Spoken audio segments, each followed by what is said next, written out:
Tonight, a closer look at the 2019 terror attack on the U.S. naval base in Pensacola, Florida, as investigators scour new evidence from the gunman. One key question is whether authorities could or should have handled things differently. CBN national security correspondent Eric Phillips joins us with more. Eric?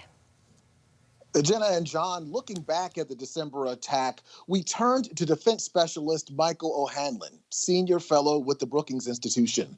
He says despite the very tragic deaths back in December, he says we stand more to gain than to lose, the U.S. does, by training foreign fighters on U.S. soil. He also says that cell phone security should probably stay just like it is.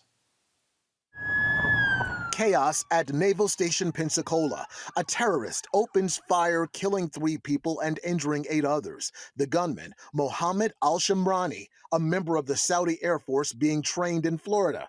Only now, months later, has the FBI finally been able to crack his cell phones, showing strong ties to al-Qaeda.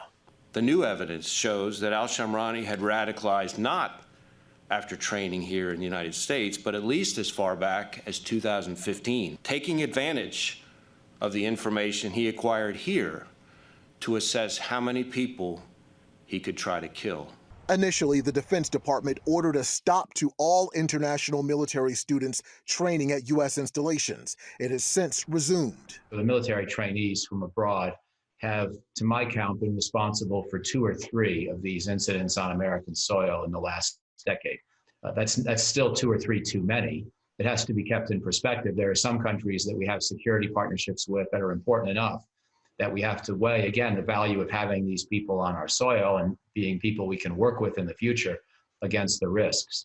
With the Saudis, I'm a little bit more wary and a little bit more skeptical that the relationship is on the right track. Still, O'Hanlon says we need trained foreign fighters to battle terrorism, and expecting foolproof vetting is unrealistic. It would also require tech companies to help authorities. Apple's desire to provide privacy for its customers is understandable, but not at all costs. Attorney General William Barr chided Apple for not doing more to help access the gunman's iPhones.